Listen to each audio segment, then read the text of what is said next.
Hello. Hello. Hello. Sir साहब, सतसाहिब जी, सतसाहिब। मैं बिमलेश दास बोल रहा हूँ जी भगत जी, कहाँ से? गाजियाबाद से। जी बोलिए। भगत जी, मैंने नाम दीक्षा केंद्र से अभी होली गई है ना, होली वाले दिन, त्योहार वाले दिन हम्म। प्रथम नाम दीक्षा ली थी। हम्म। उसके उससे पहले मैं ज्ञान समझ के, ज्ञान सारी पुस्तकें पढ़ पढ़ा के सब ज्ञान समझ के हम्म। वहाँ गया था मैं। हाँ। तो मुझे प्रथम मुरादनगर में रोहतास भगत जी हैं। अच्छा। तो हाँ, मैंने नंबर लगाया तो उनका नाम, सेंटर का नाम बताया तो वहाँ गया था। हम्म। फिर बीच में भगत जी थोड़े घर में लड़ाई, घर मैंने ही नाम दीक्षा ले रखी है, घर में और किसी ने नहीं ले रखी। हाँ। और भगत जी पिछले पड़ोसी से मेरे झगड़ा हो गया था। हम्म। और मैं पहले रजनीगंधा खाता था, हम्म। तो वो छोड़ दिया था। हम्म। फिर जब लड़ाई झगड़ा हो गया तो गुस्सा ज़्यादा थोड़ा सा आ गया, हम्म। तो फिर मैंने वो रजनीगंधा खाना शुरू कर दिया था। हम्म। तो भगत जी, मैंने आपका अभी लाइव देखा है, हम्म। आपको अच्छी तरह से समझाते हैं। हम्म। अभी आपका लाइव आ रहा था, वो हम्म। मैंने देखा, फिर मैंने आप फ़ोन नंबर लिया, जी। यानी कि। तो भगत जी, आप बताओ क्या करूं मैं? मेरे मन में ऐसा लग रहा है जैसे कि नाम दीक्षा खंड हो गई हो, फिर तो मंत्र ही मिला है मुझे अभी। देखो, मंत्र चाहे कोई सा भी मिलो भगत जी, परमात्मा ने जो मर्यादा बताई है वो मुख्य मुख्य है। अगर मर्यादा तोड़ेंगे तो नाम अपना काम नहीं करेगा, चाहे कितना जाप कर लो, कितना ही कुछ कर लो, परमात्मा की तरफ से मिलने वाला लाभ बंद हो जाएगा। अब इसका दो ही तरीके बताए परमात्मा ने। अगर गुरु अगर आश्रम में है जी तो गुरु जी के समक्ष जाइए, और यदि गुरु जी के समक्ष जाके अगर हृदय से बिना किसी छल कपट के, क्योंकि गुरु जी अंतर्यामी होते हैं, वो अंदर तक की बात जानते हैं, जी अगर जी। निष्कपट होगे परमात्मा से उस गलती की हृदय से क्षमायाचना मांगोगे तो नहीं परमात्मा माफ करता है। अन्यथा भगत जी चाहे कितनी भक्ति कर लो उसका कोई फायदा नहीं। और यदि गुरुदेव आश्रम में नहीं है, जैसे आज गुरु जी जेल में हैं, तो भी आपने अपने घर पे ही अपने परमात्मा को मान के और उसी जी भाव से पश्चाताप के जी साथ में परमात्मा से गलती की क्षमा याचना मांगनी है और आगे गलती नहीं करनी है। अगर मन में किसी भी प्रकार का कोई दोष होगा भगत जी, तो परमात्मा माफी नहीं देता है। और अगर मन में दोष नहीं है और अगर यदि हृदय से भक्ति के लिए परमात्मा से क्षमा याचना मांगेंगे कि परमात्मा आगे से गलती नहीं करूंगा, और जी वास्तव में यदि आप गलती ना करने की कोशिश करोगे तो परमात्मा जी। भगत को माफ कर देता है। और फिर हमने उसी प्रकार से मन में कोई भी इस प्रकार का भाव ना रखते हुए हमने अपनी जी, भक्ति को शुरू कर देना है। भक्ति तो चला ही रहा हूँ। भक्ति में मैंने जब से नाम लिया है, भक्ति तो डेली कर रहा हूँ मैं। भक्ति तो डेली कर रहे हो, लेकिन मर्यादा खंड करके भक्ति कर रहे हो ना। जी जी जी, एक बार यही बस। भाई, एक बार भगवान से माफी तो मांगनी पड़ेगी ना हमारे को। माफी तो मैं डेली मांगता हूँ, लेकिन फिर भी बाकी ऐसा अगर अगर हम कभी। बार बार गलतियां करेंगे तो भगत जी फिर परमात्मा भी ध्यान देना बंद कर देता है फिर। देखो, मर्यादा बिना भक्ति नहीं चलेगी भगत जी। डॉक्टर भी ऑपरेशन करता है तो कुछ परहेज बताता है, परहेज तोड़ोगे तो डॉक्टर चाहे हाँ, कितना बड़ा हो कुछ नहीं कर सकता। मैं मेडिकल लाइन में ही हूँ तो बस Bhagat ji. Bhagat ji, same to same वही प्रोसीजर है। ये अध्यात्म भी तो वही, हम लोग रोगी हैं जन्म मरण के, परमात्मा हमारा जी डॉक्टर है, नाम दे के ऑपरेशन कर दिया, नियम दे के परमात्मा ने हमारे को परहेज दे दी। और ये चरणामृत है, ये प्रसाद है, 3 समय की आरती, मंत्र है, सत्संग है, ये परमात्मा ये ने हमारे सब को भक्ति की खुराक दे दी। सब करता हूँ, मैंने छोड़ा नहीं है। लेकिन करने करने में भगत जी अंतर हो जाता है ना। बस वो ये कि रजनीगंधा खा लिया। हाँ, लेकिन भगत जी देखो, अब ये आपके और परमात्मा के बीच का विषय है। यदि आगे से आप रजनीगंधा, यदि आपने सोच लिया कि मैं नहीं खाऊंगा और परमात्मा अब की बार मेरे को माफ कर दे, तो उसके लिए आप गुरुदेव से क्षमा याचना करें। और आगे से भगत जी मन में कोई भाव भी नहीं लेना इस प्रकार का कि भाई मैं खाऊंगा। घर पे ही? हाँ, घर पे करो, परमात्मा घर पे ही है। घटी में गंगा, घटी में जमुना, घटी में जगदीश, मोखों का हाँ, ढूंढे रे बंदे, मैं तो तेरे पास में। परमात्मा, पास में परमात्मा कोई आप जेल यही में, कोई यही आश्रमों में थोड़ी यही बैठा है। वाणी यही वाणी आपकी मैंने अभी सुनी, जब हाँ, ही आपको नंबर लिया मैंने भगत जी। मालिक साथ में है भगत जी, शब्द रूप में परमात्मा अपनी हर आत्मा के साथ में है। वो तो एक शरीर रूप में जेल में बैठे हुए, शरीर भी पता नहीं, परमात्मा तो लाखों धारण कर ले एक समय में, एक सेकंड में। जब काल भगत एक जी हजार वो जब काल एक समय में 1000 रूप बना सकता है भिन्न भिन्न, तो ये तो अनंत जी कोटि जी कला का भगवान है, ये क्या नहीं कर सकता हाँ भगत जी। हमने बिल्कुल। जेल में थोड़ी देखना। अगर हम आज परमात्मा को जेल में देखेंगे और ऐसे गफलत करेंगे, तो नहीं नहीं, मुझे कल को जब भगत गुरु जी जी, मुझे दर्शन भी दिए हैं। मेरा नाम खंड हुआ था तब दर्शन भी दिए थे। दर्शन भगत जी फिर हमारी पिछली भक्ति से होते हैं, वर्तमान के उस भक्ति भाव से नहीं सब होते। सब सपन में दर्शन दिए थे मुझे भगत जी। नाम खंड हो गया था, जो रजनीगंधा खा लिया था उसी दिन दर्शन दिए थे मुझे। हाँ, तो ये बात करो, जब हम गलती करेंगे तो परमात्मा हमसे खुश होगा कि हमसे प्रसन्न होगा। विद्यार्थी अगर गलती करेगा तो टीचर नाराज होता है कि उससे प्रसन्न होता है। बिल्कुल भगत जी। तो आपको जो दर्शन हुए थे ना, ये आपके भगत जी, आपने जो भक्ति जो की है, ये आपकी जो पिछली भक्ति है, उसके जी उसके फलस्वरूप हुए हैं। जबकि परमात्मा तो आपसे नाराज ही है, जब तक आप उनसे हृदय से समायाचना मांग के वापस भक्ति पे नहीं लगोगे उस समय तक। ये ना तो सोचे कि भाई मैं गलती भी कर रहा हूँ, मेरे को तो गुरुजी के दर्शन भी हो रहे हैं। गुरुजी के दर्शन तो रोज आप और हमसे ज्यादा वो जेल के स्टाफ को हो रहे हैं, लेकिन कोई फायदा है क्या उस प्रकार से उनको दर्शन करने से? नहीं नहीं नहीं। विधिवत अगर उनकी मर्यादा में रह के, शरण में रह के उनके दर्शन करेंगे तो उन दर्शनों का लाभ मिलेगा। ऐसे लाभ नहीं मिलता भगत जी।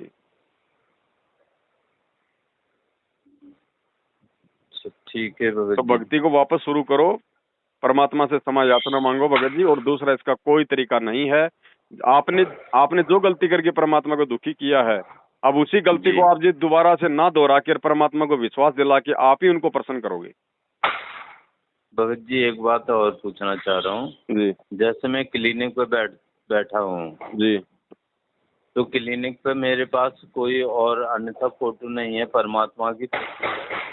हम्म परमात्मा की फोटो है। हम्म और जैसे घर पे मंदिर है, हम्म तो घर पे मैंने एक पोर्शन अलग बना रखा है, उनमें अपने परमात्मा को दंडवत करता हूँ, जी संध्या आरती करता हूँ, जी।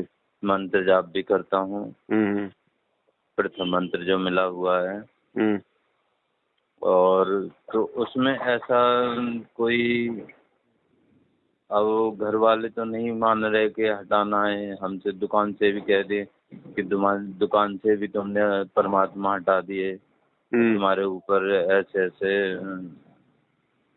दिन प्रतिदिन आर्थिक स्थिति खराब होती जा रही है। हम्म मैंने कि नहीं होगी, मेरे परमात्मा साथ में है। हम्म तो घर पे जैसे एक पोर्शन अलग है, एक पोर्शन अलग घरवाली का, वो अपनी इच्छा से जो भी करती है करते रहे, लेकिन मैं अपने परमात्मा की करता हूँ। जी।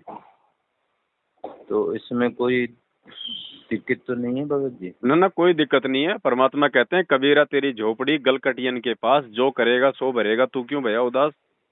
आपकी पत्नी अगर आपकी पत्नी अगर शराब पिएगी तो उसको नुकसान है, आप अगर दूध पियोगे तो आपको फायदा है। नहीं, वैसे सहयोग तो देती है भक्ति में, वैसे सहयोग तो भक्ति में देती है, लेकिन वो यूँ कह रही है कि ये देवी देवता नहीं उठाऊंगी मैं यहाँ से, लड्डू तो गोपाल मत वगैरह उठाओ। अलग रख के ना, कि हम ये नहीं उठाऊंगी मैं, नहीं नहीं तुम नहीं नहीं अपनी नहीं, जहाँ पे आप हम्म, अपनी जो गुरुजी का आपने जो दरबार लगा रखा है जिस कमरे में, जी वहाँ पे ना तो लड्डू गोपाल होना चाहिए, ना कोई बर्फी गोपाल होना चाहिए। उसको बोल अपने को अपने पास ले जा, मुझे कोई दिक्कत नहीं है, तू चाहे लड्डू गोपाल पूछ, चाहे तू कोई जी पूछ। और अगर इतना भी कमरा यदि आप परिवार में संघर्ष नहीं कर पाओगे तो भगत जी फिर हमारी कमजोरी है। भगत जी, कमरा तो एक ही है और उसमें 2 पोर्शन बता रहे हैं ना आप। हैं। आप जी ने बताया ना मेरे पास में 2 पोर्शन है। पोर्शन का मंदिर के मैंने 2 पोर्शन कर रखे हैं, एक में उसके अलग हटा दिए, और एक पोर्शन मैंने अलग हटा दिया है। हम्म देखो गुरुजी का आप जहाँ भी दरबार लगाओ, चाहे किसी अलमारी में लगाओ, चाहे चाहे किसी खिड़की में लगाओ, चाहे कहीं भी लगाओ, चाहे दीवार में, चाहे कोई कील ठोक के कोई फट्टा लगा के कहीं भी करो, वहां जी पे कोई और किसी देवी देवता साधु संत महात्मा की फोटो वगैरह नहीं होनी चाहिए, कोई दूसरी पूजा सामग्री नहीं होनी चाहिए। अच्छा और उसी मान लो आपको एक ही कमरा है और उसमें आपकी पत्नी कर रही है, माता जी की आप कर रहे हो, गुरु जी की, आपकी पत्नी का दूसरा दरबार होना चाहिए और आपका दूसरा दरबार होना चाहिए, फिर कोई दिक्कत नहीं उस कमरे में, चाहे वो भी करो चाहे आप भी करो, लेकिन आपके दरबार में दूसरे का मटेरियल नहीं होना चाहिए। जी बात ये है। ठीक है भगत जी, मैं आज क्षमा याचना मांगता हूँ। हाँ, मालिक से क्षमा मांग के भक्ति शुरू करो, भक्ति मत छोड़ो भगत जी, चाहे कैसे भी करो, टूटी फूटी जैसे भी होती है करो, इसको छोड़ो मत। इस भक्ति के कारण ही हमारा बचाव होगा आने वाले समय में, धरती पे दूसरा कोई कारण नहीं है।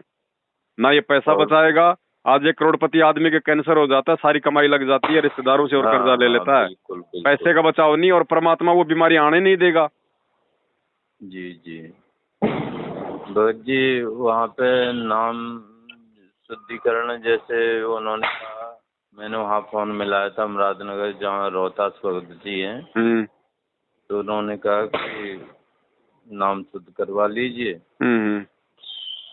तो मैंने कि देखूंगा। देखो भगत जी, पहले वहां जाके देख लो, अगर आपको फायदा है तो वो वाली आप जो है आप प्रोसीजर अपनाओ, नहीं फायदा है तो फिर ये परमात्मा वाली अपना लो। अगर मन में ये रहेगा कि यार शायद वहां जाने से भी मेरा नाम शुद्ध हो जाता, तो आप जो घर पे जो परमात्मा को परमात्मा मान के आप जो गलती की समायाचना करोगे ना, वो भी परमात्मा आपकी जो प्रार्थना है उसको स्वीकार नहीं करेगा, क्योंकि आप दो नाव की सवारी में होंगे। आपको एक साइड से बिल्कुल हटना पड़ेगा अगर आपको परमात्मा प्राप्ति करनी है तो। मैनेजमेंट या फिर ये साथ संगति, दो में से एक चीज आपको पकड़नी पड़ेगी। दो नाव की सवारी करोगे टांग आपकी फटेगी भगत जी। तो सात संगति में सतनाम मिल जाएगा? कुछ नहीं मिलेगा भगत जी सात संगति में, केवल आपको जानकारी मिलेगी, कुछ नहीं मिलेगा सात संगति में, केवल जानकारी। आपका फायदा किस में है और आपका नुकसान किस में है जी, सिर्फ आपको जानकारी मिलेगी। और हम कोई चीज की गारंटी नहीं लेते, ना कोई ठेकेदारी लेते भगत जी, ना हम सतनाम देने के अधिकारी, और ना हम किसी को सतनाम हम दे सकते, और ना उस भगवान के अलावा दुनिया में कोई किसी को मंत्र दे सकता। इन्होंने तो अपना धंधा खोल रखा है, आपने अगर उनके धंधे में शामिल होकर अपने कर्म फोड़ने भगत जी बेशक फोड़ो, हमारी तरफ से कोई दिक्कत नहीं। तो ये प्रथम नाम कब तक चलेगा? जब तक गुरुजी नहीं आएंगे तब तक आपने अपना नाम चलाना भाई। ठीक है भगत जी। हाँ जी, वरना ये तो कल को आपको सतलोक भी भेजेंगे, फिर क्या करोगे, जाओगे या नहीं जाओगे? जाएंगे। जाओगे? नहीं, आप जो परमात्मा ले जाएंगे तो जाएंगे। नहीं, ये तो दे रहे हैं ना, ये तो सार नाम भी दे रहे हैं, सार शब्द भी दे रहे हैं। थोड़े दिनों में 1.5-2 लाख रुपए का ऐसा कोई सिस्टम कर देंगे कि चलो विमान आने वाला है, जैसे काशी में वो क्रोत लगा दी थी कि भाई ऊपर से भगवान का आदेश आएगा, वो गर्दन काट दिया करते थे, वो स्वर्ग प्राप्ति हो गई। ये तो वो धंधा भी शुरू करेंगे। परमात्मा इतनी जल्दी जेल से बाहर नहीं आने वाले, इतनी जल्दी गुरुजी जेल से बाहर नहीं आने वाले। संगत का तेल सा निचोड़ेंगे परमात्मा, जो मालिक का होगा वही टिक पाएगा इस मार्ग पे। घर पे ही क्षमा याचना मांग दे रहे हूँ भाई। कहाँ मांगोगे? भगवान कोई पत्थरों में निवास करता है क्या? कोई मंदिरों में निवास करता है क्या? अगर मंदिर में भगवान है तो फिर घर पे दरबार क्यों लगा रहे हैं? और घर पे दरबार लगा रहे हैं तो फिर मंदिरों में क्यों जा रहे हैं? इन पत्थरों के आश्रमों में हम क्यों जा रहे हैं? मंदिरों में तो मैंने पूजा अर्चना मंदिर मतलब ये आश्रम भी तो एक मंदिर ही है भगत जी। मंदिर का मतलब क्या होता है? जहाँ पे भगवान का निवास हम मानते हैं कि भाई यहाँ भगवान है, तो इन्होंने जो आश्रम खोल रखे हैं ये भी तो एक मंदिर ही है, और क्या है? भगवान कोई जानवर थोड़ी है जो उनको आश्रमों में उनको बांध के रखा हुआ है। परमात्मा किसको कहते हैं? जो कण कण में व्यापक है उसको कहते हैं परमात्मा। तो परमात्मा को ये सोचना कि परमात्मा मंदिर में मिलेगा या परमात्मा आश्रम में मिलेगा, वो दुनिया का सबसे बेवकूफ आदमी है। वो भक्ति कभी जिंदगी में वो कर ही नहीं पाएगा। परमात्मा को शब्द रूप में सदा अपने पास में समझना पड़ेगा। दिल अंदर दीदार दर्शन, बाहर अंत ना जाइए। भगत जी, परमेश्वर ने वाणी ऐसी थोड़ी बोली है, और इन वाणियों को समझे बिना हमारी भक्ति नहीं चलेगी आगे। ये ज्ञान क्यों दिया परमात्मा ने 27 साल से? 2 लाइन बोल देते परमात्मा भी आसाराम की तरह, और ये मंत्र पकड़ो भाई, जो अच्छा लगे उसका जाप कर लो, बस बात खत्म। पहले मैं जय गुरुदेव पंथ से था, उसके बाद मैंने इनसे वो जुड़ा, पहले मैं जगदेव पंत से भी रहा हूँ, फिर उनका ज्ञान हटा के ज्ञान समझ के जब मैंने दीक्षा ली है, तो ये प्रथम मंत्र का ही जाप करता रहूं। भगत जी प्रथम मंत्र कोई छोटी चीज थोड़ी है, प्रथम मंत्र में सारे मंत्र हैं। हाँ हाँ। प्रथम मंत्र से बड़ा कोई मंत्र ही नहीं है बड़े भाई। प्रथम मंत्र में आपका सतनाम भी है, सार नाम भी है, सब कुछ है, अगर कोई समझे तो। और जिसको इसी देखो भगवान का नाम क्या छोटा और क्या बड़ा, क्या प्रथम नाम, क्या सतनाम और क्या सार नाम। और जो ये सोचता कि प्रथम नाम छोटा है, फिर सतनाम बड़ा है, फिर सार नाम बड़ा है, वो भक्ति नहीं कर रहा, फिर वो ड्रामाबाजी कर रहा है। भगवान ने जो दे दिया वो हमारे लिए फाइनल है, उससे बढ़कर कोई नहीं है। जब तक दूसरा नहीं मिलेगा तब तक हमारे लिए वही फाइनल है। ठीक है जी। अब बताओ, ये मुझे बता दो कि प्रथम नाम की आपकी भक्ति पूरी हो गई क्या, जो आप सतनाम लेना चाह रहे हो? नहीं। तो फिर भगत जी फिर क्यों उम्मीद कर रहे हो? गिलोल तो चलानी आती नहीं, राम AK-47 पकड़ने की तैयारी कर रहे हैं, खुद भी मारेंगे औरों को मारेंगे। इसीलिए तो आपका मार्गदर्शन के लिए मैंने कई दिनों से मैं आपका लाइव सुनता आ रहा हूँ। आज मुझे फोन नंबर मिल गया अचानक, मैंने तुरंत ही लगा दिया आपको। जिन व्यक्तियों ने सन 2015 में फर्जी नामदान केंद्र खोलने के बाद में सतलोक आश्रम मैनेजमेंट हरियाणा से नाम दीक्षा ली है, उनकी प्रथम नाम की कमाई पूरी हो ही नहीं सकती जब तक वो गुरुजी से दोबारा नाम नहीं लेगा जेल से आने के बाद। क्योंकि इनको आदेश नहीं है, ये अधिकारी नहीं है। इनसे लिया हुआ नाम अपना काम करेगा नहीं, पूरा मोक्ष वाला काम नहीं करेगा। आपके कमल नहीं खुलेंगे भगत जी। वो तो परमात्मा के आशीर्वाद से नाम दीक्षा देने के बाद में आश्रम में गुरुजी सबसे पहले अपने भगत के सिर पे हाथ रख के उसको आशीर्वाद दिया करता था। आशीर्वाद देने से नाम चलता है। जी भगत जी। तो आप तो जो नाम मिल गया उसको तो आप जो है आप उसको छोड़ो मत, क्योंकि नाम की कमाई आपकी जमा होती रहेगी। और जब गुरुजी आ जाएंगे और गुरुजी जब आपको दोबारा से नाम देंगे और आशीर्वाद देंगे, तो वर्तमान में आप जो नाम की भक्ति कर रहे हैं वो कमाई भी परमात्मा आपके खाते में जमा कर देगा। और अगर सच्चाई के साथ में अगर जुड़े रहोगे, मर्यादा में रहोगे, मैनेजमेंट का साथ अगर छोड़ दोगे, तो परमात्मा अपने आने तक आप पे कोई विशेष आपत्ति नहीं आने देगा। बाकी तो आए दिन मर रहे हैं भगत जी, देख लो इनके सारे नाम लिए हुए लोग। गले में कैंसर हो रहे हैं, आंखों से दिखना बंद हो रहा है, एक्सीडेंट में मर रहे हैं, बीमारियों से मर रहे हैं। आपकी आंखों के सामने रोज इनके जनाजे उड़ते हैं। ठीक है भगत जी। तो भगत जी भक्ति आपने करनी है जी, तो भगत जी आपने ही मर्यादा में रहना पड़ेगा। आपने अच्छे भले बुरे की नॉलेज रखनी पड़ेगी। ठीक है भगत जी, और जो कोई भी शंका होगी मैं आपसे दोबारा कॉल कर लूँगा। ठीक है जी, सब सही। सर